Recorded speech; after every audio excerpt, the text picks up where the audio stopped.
그런데 이 심판, 단순하게 심판에 대한 메시지만 있는 것이 아니고 그 심판의 밑바탕에 흐르고 있는 소망적인 그런 메시지가 담겨져 있습니다.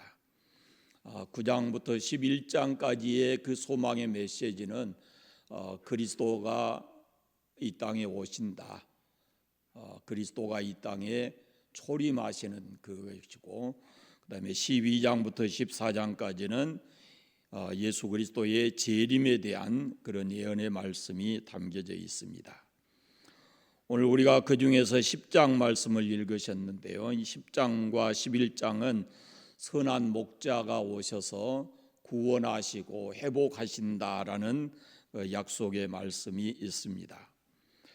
이스라엘 백성들이 70년 긴 포로 생활을 하고 해방이 돼서 이제 새로운 꿈을 안고 이스라엘 땅으로 돌아왔습니다. 우리가 이전에 느헤미야서 이런 게 볼 때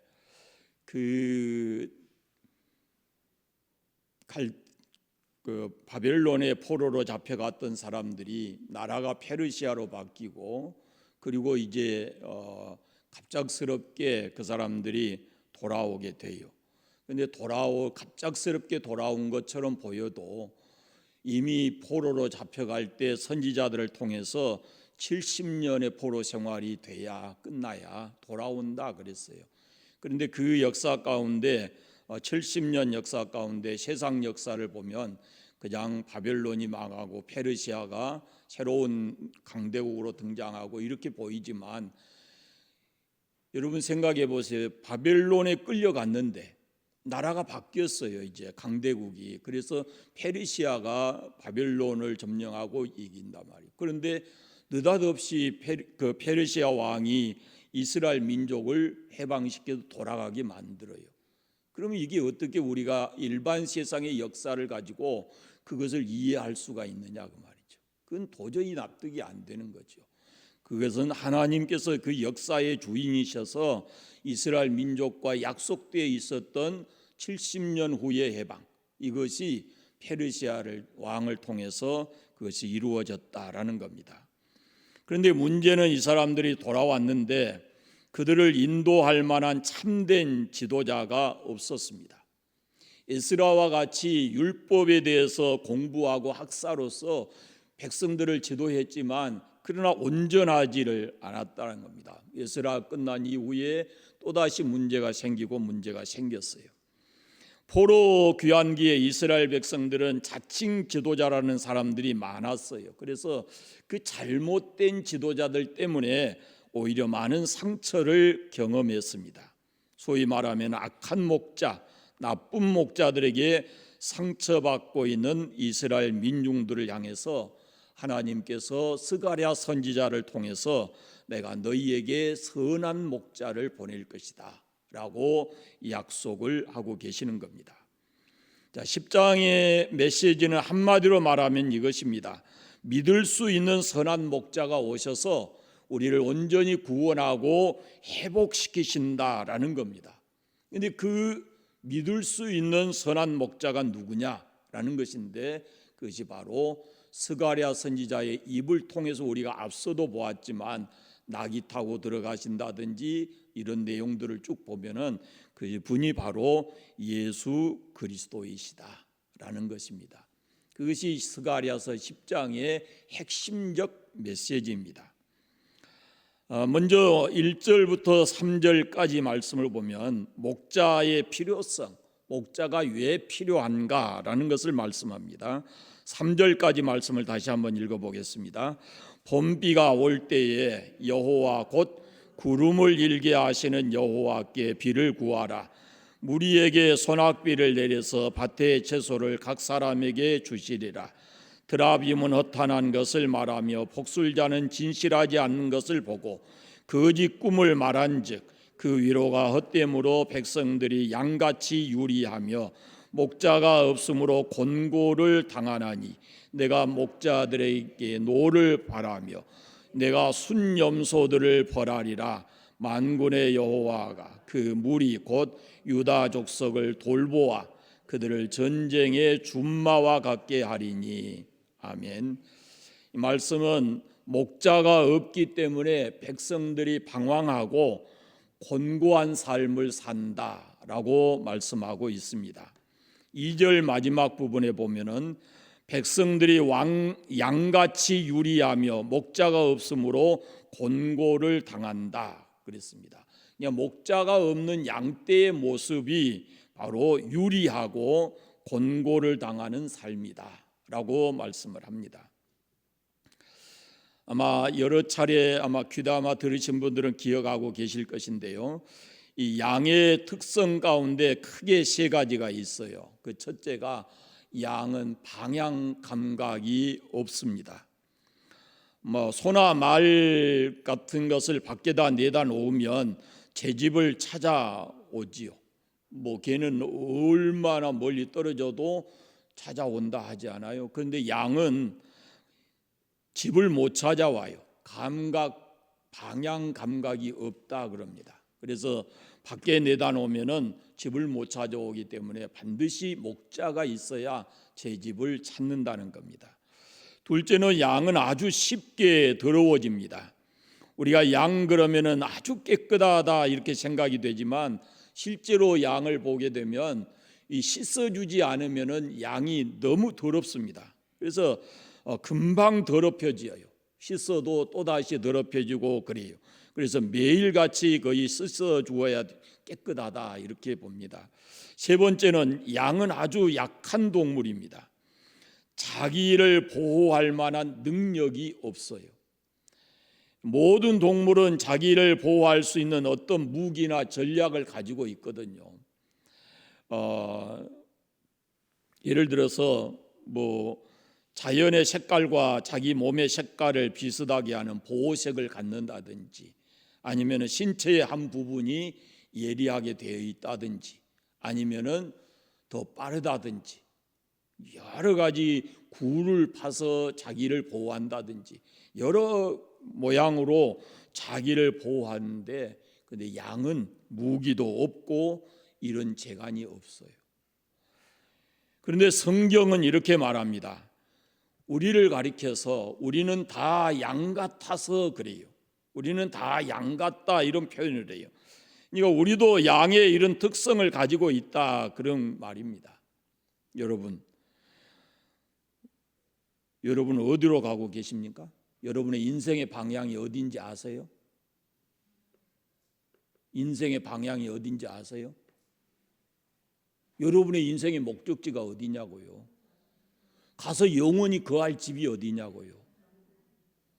그거 언제 알았어요? 목자 대신 예수님을 만났으니까 그걸 알잖아요, 우리가. 목자 그 예수님 만나기 전에 우리가 그 인생의 방향이나 목적지가 분명하지 않아요. 많은 사람들이 인생의 방향을 잃어버리고 살아가고 있습니다. 목적지도 몰라요. 단순히 이 세상에 왔다 가는 나그네라는 것은 알아요. 그러나 어디서 와서 어디로 가는지 몰라요. 그냥 하늘에 떠다니는 구름처럼 이 구름이 흘러가듯 떠돌다 가는 길, 이런 정도로 알고 있단 말이죠. 인생의 방향을 목자이신 주님을 만나기 전까지는 인생이 어디서 와서 무슨 목적으로 이 땅을 살고 우리가 장차 가야 될 곳이 어딘지 이것을 분명하게 알지를 못하는 거예요. 우리 쉽게 너무 오염됩니다. 세상의 악영향이나 세속적인 것에 너무 쉽게 영향을 받는 것입니다.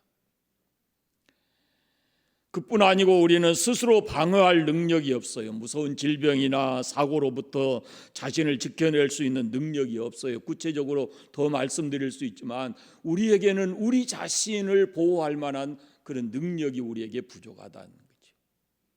상대가 누군가를 생각하면 내가 아무리 똑똑한 지식을 가지고 별걸 다 해도 상대가 누군가를 알면은 우리가 얼마나 연약한 존재인가를 알게 되는 거죠. 우리는 다 양과 같다 그랬습니다. 이 말은 반드시 뭐가 필요하냐면 목자가 필요하다는 거죠. 그런데 안타깝게도 세상엔 거짓 목자가 많습니다. 그러나 이런 거짓 목자는 아무리 많아도 백성들을 양같이 유리하고 공고한 삶을 벗어버리지를 못해요. 우리가 양 같은데 만약에 거짓 목자를 만나서 그 거짓 목자와 아무리 가깝게 살고 있어도 양으로서 유리방황하고 곤고한 삶을 살듯 그걸 벗어나지를 못한다라는 것입니다. 참된 목자를 만나지 못하면 사람들은 가짜라도 만들어 놓고 그를 통해서 위로를 받으려고 합니다. 하나님 없는 사람들이 하나님 대신에 대용품 신을 만든다는 거예요.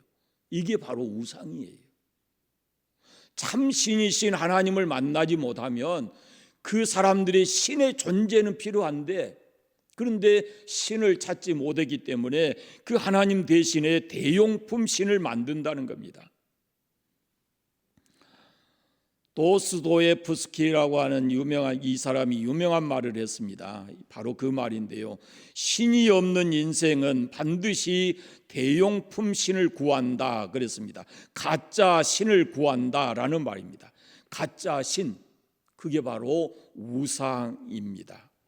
모든 사람은 종교성이 있기 때문에 신을 섬겨요. 어떤 모습으로든지. 그런데 하나님을 만나지 못하면 이 사람들에게는 반드시 우상이 있다라는 겁니다. 그 나름대로 다 종교가 있어요. 그래서 하나님, 살아계신 하나님을 찾고 의지하지 않는 인생은 어떤 모습의 신이든지 신을 섬기고 있다, 그런 말입니다. 그런데 우상이 매력적인 것이 하나 있어요. 그것은 눈에 보인다는 거예요. 사람이 만질 수 있다는 거예요. 그게 우상의 매력이에요. 하나님은 영이시기 때문에 보이지 않는데 우상은 눈에 보입니다. 시각적입니다. 그리고 만져볼 수도 있습니다. 2장 2절 첫 부분에 뭐가 나오는가 보세요. 드라빔은 허탄한 것을 말하며 그랬습니다. 드라빔이 뭡니까? 드라빔을 어디서 읽어봤어요? 성경에서 읽어보긴 했죠. 어디서 나와요? 네, 라헬. 창세기에 나오는 이야기입니다. 라헬이 남편 야곱을 따라서 집을 나올 때 자기 집에, 아버지 집에 있던 그 드라빔을 몰래 훔쳐가지고 품속에다 넣고 나오잖아요. 이 드라빔은 가정을 지켜주는 수호신이라고, 가정마다 있는 작은 그런 신이라고 생각이 되네요. 그런데 라헬이 자기 아버지 몰래 그것을 숨겨가지고 나왔어요. 왜 그랬을까요? 라헬이 하나님을 믿는 사람이거든. 그런데 아버지 집을 떠나 나오게 되니까 아마 이 마음이 불안했을지 모르겠어요. 그 집에서 자라면서 늘 그걸 보고 자랐는데, 그런데 아마 두려웠을 겁니다. 지금도 아마 그렇다 저는 생각이 돼요. 하나님을 믿으면서도 뭔가 자기 앞에 일이 잘 안 되고 무슨 일이 생기고 그러면은 불안하고 두려워서, 하나님 안 보이니까 두려워서 가서는 안 될 곳을 찾아가는 거예요. 드라빔같이 눈에 보이는 우상을 의존하고자 하는 마음이 사람에게 있다라는 그런 말입니다. 하나님을 믿으면서도 뭔가 불안하면은 사람들이 눈에 보이는 신 앞에 가서 무언가를 만져보고 듣고자 한다, 그런 말이에요. 그런데 드라빔이 뭘 말한다 그래요? 드라빔이 허탄한 것을 말하며 그랬습니다. 헛된 것을 말한다라는 말입니다. 전혀 도움이 안 된다라는 말이에요. 복술자는 점치는 사람인데 복술자는 진실하지 않는 것을 보고 거짓 꿈을 말한다 그랬어요. 복술자. 그런데 가끔은 맞을 때도 있는가 보죠. 그러니까 또 가고 그러지 않겠습니까? 그런데 안타까운 것은 요즘에 매스컴에 이런 사람들이 자주 나오거든요. 그래서 허탄한 것을 말하고 거짓된 꿈을 얘기해 놓고 그러기도 하고. 우리 나라를 좀 생각해 보면 좀 안타까운 면이 이런 거예요. 우리나라가 세계에서 가장 그 학구열이 높고 학력이 높은 나라예요.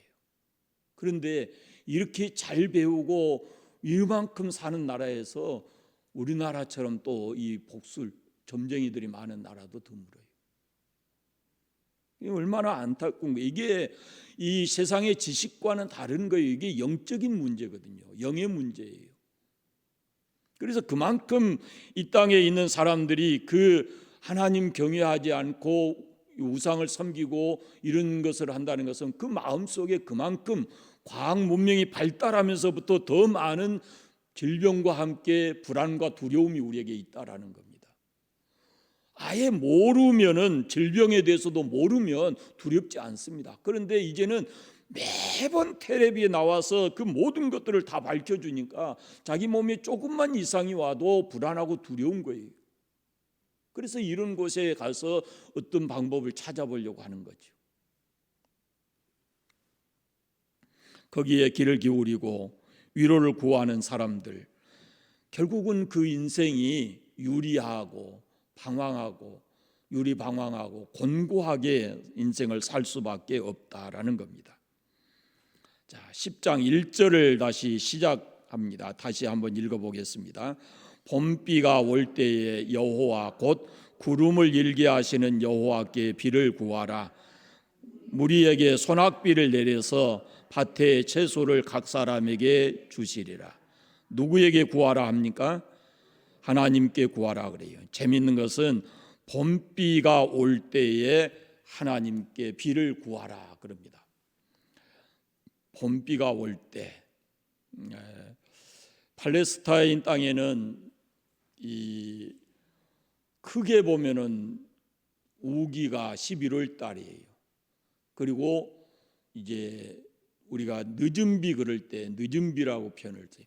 11월 달부터 우기가 시작되는데 이게 이른비예요. 이른비. 그리고 4월 달 우리나라 3월 4월 이때가 이제 추수 때예요. 그쪽에는. 그런데 그때가 뭐냐면은 늦은 비예요. 늦은 비. 그러니까 봄비가 올 때의 그 말은 이른 비와 늦은 비 그런 뜻인데요. 이른 비는 10월, 11월, 늦은 비는 3월, 4월에 오는데 이걸 3월, 4월에 오는 것을 시기적으로는 봄이잖아요. 그게 봄비예요. 이 봄비라는 봄비를 성경에는 늦은 비라 그래요. 그래서 봄비가 올 때 하나님께 구하라 그 말은 늦은 비라 그랬잖아요. 그러니까 이제라도 늦게라도 이제 하나님께 구하라 그런 뜻이 그 속에 있어요. 그러니까 이제라도 우상을 버리고 헛된 신을 버리고 구름을 일게 하셔서 너희들에게 소낙비를 내려주실 수 있는 그 여호와께 구하라 그런 뜻입니다. 여러분 살다 보면 우리가 늦었다 싶을 때가 참 많습니다. 그러나 그때도 포기하지 말고 이 봄비 소낙비를 주실 수 있는 전능하신 하나님, 그 하나님께 우리가 포기하지 말고 구해야 합니다. 그분은 없는 구름도 만드셔서 소낙비를 주실 수 있는 전능하신 하나님이에요. 그러니까 포기하면 안 됩니다. 우리 하나님은 우리의 기도를 들으시는 분이고 들으시고 응답해 주시는 그런 분입니다. 2절의 말씀을 보면은 그런데 불행하게도 사람들은 하나님을 제쳐놓고 어디로 달려가는가? 드라빔에게로 달려갑니다. 복술자에게로 달려갑니다.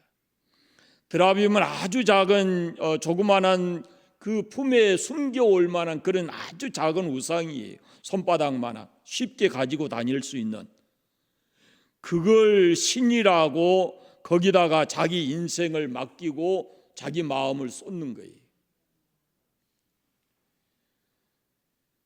여러분 좀 안타깝지 않아요? 그런데 우리나라 사람은 안 그런가요? 우리나라 사람은 우리나라 사람은 대표적인 건 뭐예요? 불안해서 이 지금 나엘이라는 사람이 아버지 집을 떠나 나올 때 불안하고 두려워서 그 드라빔을 이 품에다 숨겨 나왔단 말이죠. 그럼 우리 한국 사람들은 불안하고 두려우니까 뭘 가지고 다녀요? 부적 가지고 다니죠. 똑같은 거예요, 똑같은 거. 그 형태만 다르지 똑같은 마음이단 말이죠. 인생이 그렇게 연약한 존재입니다. 그게 자기 인생에 도움이 될 줄로 착각을 하고 사는 것이 그것이 인생이에요. 그래서 거짓된 것을 말하는 점쟁이를 찾아가서 거기에서 도움을 구하고 위로를 구하는 것이 그것이 하나님 없는 인생들의 모습이에요. 그런데 백성들이 왜 이렇게 되었는가? 오늘 성경 말씀은 그 책임이 지도자들에게 있다 이렇게 말합니다. 3절을 보십시오. 내가 목자들에게 노를 바라며 그렇게 말씀합니다. 이 말씀은 백성들이 이 지경에 이르도록 너희 지도자들이 무엇을 했느냐라는 책망입니다. 저는 이 말씀을 보면서 이런 생각을 합니다. 오늘 우리나라의 영적 지도자들의 책임이 대단히 크다라고 생각을 합니다. 백성들이 참되고 살아계신 하나님을 볼 수 있도록, 하나님 의지할 수 있도록, 사람들이 하나님 앞에 나아가 기도할 수 있도록 인도하는 것이 그것이 영적 지도자들의 책임인데, 오히려 지금 한국의 이 땅의 영적 지도자들이 믿는 사람들에게 마음의 갈등을 주고 상처를 주고 또 세상 사람들이 그런 교회 지도자들, 영적 지도자들 향해서 비판하고 비난하고 이런 모습이 되어 있거든요.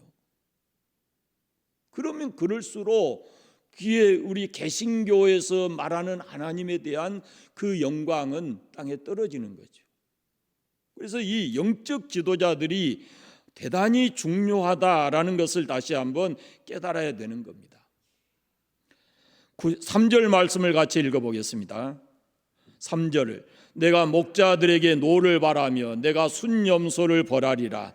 만군의 여호와가 그 무리 곧 유다 족속들을 돌보아 그들로 전쟁의 준마 같게 하리니. 거기 내가 목자들에게 노를 바라며 내가 순염소들을 벌하리라 그랬어요. 이 말씀을 보면은 이 목자하고 순염소하고 대칭을 이루고 있어요. 여러분 생각해 보세요. 왜 여기에 순염소가 나왔을까요? 순염소. 목자들은 알 수 있겠잖아요. 목자들이 잘못해서 하나님께서 노를 바란다 그랬으니까 지도자가. 그런데 왜 순염소가 나왔을까요? 양을 안 키워보면 몰라요. 이 말은 양을 안 키워보면, 양을 키우면은요 반드시 양과 함께 거기에 순염소를 같이 섞어 놔요. 두 가지 이유가 있어요. 이렇게 우리 안에 넣어 놓을 때는 순염소 때문에 이 양들이 이렇게 함께 모여서 서로 눌려서 죽는 일이 없어요. 순염소가 그걸 다 헤쳐 놓아요. 그러니까 순염소가 꼭 있어야 돼요. 또 하나는 들에 풀어 놓을 때는요, 순염소가 뭐 하는 줄 아세요? 양은 점잖게 딱 앞에 가는 거 따라가거든요. 그러면은 맨 앞에서 쫄랑쫄랑하고 팔짝팔짝 뛰고 가는 게 누구냐면은 이 순염소예요. 그러니까 지금 앞에서 말하는 목자들을 상징하는 말이 바로 순염소예요. 리더, 지도자, 그걸 상징하는 말이 맨 앞에서 가는 순염소에 지금 비유를 하고 있어요. 그런데 그 리더들이 무엇을 하고 있느냐 그런 말입니다. 그래서 순염소를 벌한다 이렇게 표현을 한 거예요.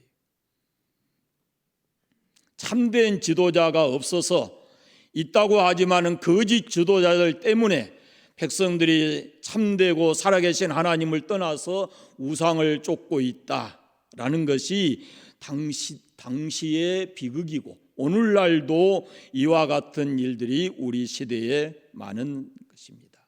지도자가 필요 없다는 말이 아닙니다. 참된 지도자가 필요하다라는 것입니다. 그래서 1절부터 3절에는 참된 목자의 필요성에 대해서 말씀하고 있어요. 이렇게 백성들의 삶이 유리방황하고 곤고하게 만드는 이런 거짓 지도자가 아니라, 거짓 목자가 아니라 참된 목자가 있어야 된다라는 것을 말씀해요. 그리고 4절 말씀은 이제 참된 목자에 대한 약속이 그 속에 있습니다. 그러나 이제 이 유리하고 공고하고 방황하고 있는 백성들을 위해서 하나님께서 참된 목자에 대한 약속을 하시는 말씀입니다. 4절 같이 읽어보겠습니다. 모퉁이 돌이 그에게서, 말뚝이 그에게서, 싸우는 활이 그에게서, 권세 잡은 자가 다 일제히 그에게서 나와서. 아멘. 중요한 말이 계속 반복되잖아요. 어디서? 그에게서 모퉁이 돌이 나온다 그럽니다. 참된 지도자, 목자는 하나님께로부터 나온다라는 겁니다. 여기서 참된 목자는 바로 하나님이 세우신다라는 그런 말씀입니다. 거듭 강조하고 있는 말씀이 그에게서인데, 여기서 그는 바로 하나님을 가리키는 말입니다. 그러니까 히브리 말로 이 단어를 보면은 여기에는 아주 대문자로 딱 확실하게 돼 있어요. 하나님, 그렇게 이해할 수 있도록 그렇게 돼 있습니다. 그러니까 하나님께로부터 참된 목자 메시아 하나님이 보내주시겠다라는 말씀이에요. 그 메시아 상을 4가지 상징적 표현으로 이렇게 하고 있는데, 첫째가 뭐예요? 모퉁이 돌. 여러분, 예수님이 바로 모퉁이 돌인 줄로 믿습니다. 모퉁이 돌이 되신다라는 겁니다. 건물을 지을 때 제일 중요한 것이 모퉁이 돌입니다. 기초석. 여러분, 내 인생의 기초석, 내 인생의 가장 중요한 모퉁이 돌은 바로 선한 목자로 이 땅에 오신 예수 그리스도이십니다. 예수님이 하나님이 보내주신 모퉁이 돌, 메시아, 내 인생의 기초석, 그분이 바로 예수님이시다라는 겁니다. 두 번째는 말뚝이 그에게서 그랬습니다. 말뚝은 평소에 잘 안 쓰는 표현입니다. 이 말뚝이 얼마나 그러나 중요한지 모릅니다. 여러분은 말뚝을 생각하면 뭐가 생각이 나세요? 말뚝 생각 안 나세요? 저는 말뚝 그러면은 어렸을 때 소모기로 갈 때 그 말뚝이 생각이 나는 거예요. 말뚝. 이제 나무에다 매기도 하지만은 그렇지 않을 때는 그 말뚝을 이렇게 박아가지고 거기다 소 끈을 묶잖아요. 그때가 생각이 나요. 소를 끌고 나가서 풀 먹이고 이제 거기다 매달아 놓고 집에 오잖아요. 그러면은 그 말뚝에 꼭 묶어가지고 어느 정도 줄을 주고 그리고는 집에 옵니다. 그런데 혹이 그 줄이 말뚝에서 풀어지게 되면 어떻게 돼요? 말뚝에서 풀어지게 되면 소 안 먹여 보셨구만 다 어렸을 때. 그게 풀어지면 남의 그 벼논에도 들어가고 그 벼 먹기도 하고 뭐 또 산에서는 풀려지면 어디로 간지도 몰라요. 그 찾느라고 또 고생도 하고. 그래서 그런 경험이 있습니다. 또 우리가 휴가 갔을 때 텐트를 쳐보시면 그 텐트가 흔들리지 않도록 안전하게 박는 것이 바로 그 줄 묶는 그 말뚝이라고 합시다. 쉽게. 저는 잘 용어를 모르니까. 거기다가 든든히 매야 돼요. 견고하게 하는 것, 장막을 견고하게 만드는 것, 그 말뚝이 있어야 텐트가 흔들리지 않는 것입니다. 여러분, 이 말은 목자를 만나는 인생은 마치 말뚝에다가 줄을 매놓은 것처럼 그 인생이 흔들리지 않고 안전하게 된다라는 말씀이에요. 바로 내 인생의 말뚝 같은 분이 바로 예수님이시다라는 겁니다. 이 예수님에게 묶여 있는 사람은 남의 논에 풀린 줄이 풀려가지고 가서 그 벼를 베어먹고 한 그런 것 아닌 것처럼 매여 있으면 그렇지 않잖아요. 그런데 우리가 예수 그리스도에게 묶여 있으면, 그분이 내 인생의 말뚝이면, 나는 나의 인생을 살면서 남에게 손해 끼치는 인생을 안 산다는 거예요. 인생 길을 잃고 방황하지 않습니다. 주님이 나와 함께 계심으로 내 인생이 흔들리지 않는다, 그 말입니다. 말뚝 되시는 그분에게 내가 묶여 있으며, 그분이 바로 우리 인생의 말뚝입니다. 세 번째는 싸우는 활 그랬습니다. 전사에게 있어서 활은 중요합니다. 이 활이 없이는 전투를 할 수가 없습니다. 이 말은 우리가 영적 싸움을 할 때 우리에게 예수님이 화살과 같은 존재입니다. 예수님의 이름으로 마귀를 대적할 수 있습니다. 사단을 거꾸로 때리고 무너뜨릴 수 있는 강력한 무기가 바로 예수님이십니다. 그분은 바로 싸우는 전사에게 활과 같은 존재이십니다. 우리가 이 땅을 살아가는 동안에 영적 싸움을 함에 있어서 예수님이 바로 그 활과 같은 존재이신 거예요. 우리를 죽이고 멸망시키려는 그 사단과 우리가 싸워서 이길 수 있는 비결이 딱 하나 있는데, 그것이 바로 예수님이십니다. 예수의 이름으로 우리가 악한 영과 싸워서 이길 수가 있습니다. 마지막 네 번째, 권세 잡은 자.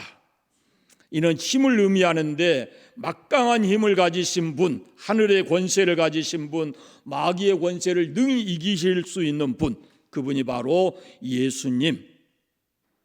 그런 힘을 가지고 계신 그분이 나의 힘, 예수는 나의 힘이요, 우리가 그렇게 찬송합니다.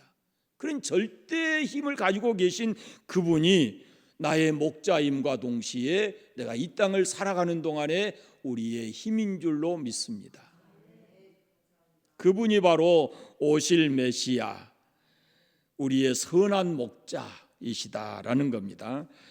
예수님은 지금도, 오늘 우리 시대도 동일하게 우리의 힘이시고 우리의 강력한 무기이시고 우리 인생을 흔들리지 않게 하는 말뚝이시고 내 인생을 견고하게 세워주는 모퉁이 돌 기초석과 같은 그런 분이 바로 예수님이시다라는 겁니다.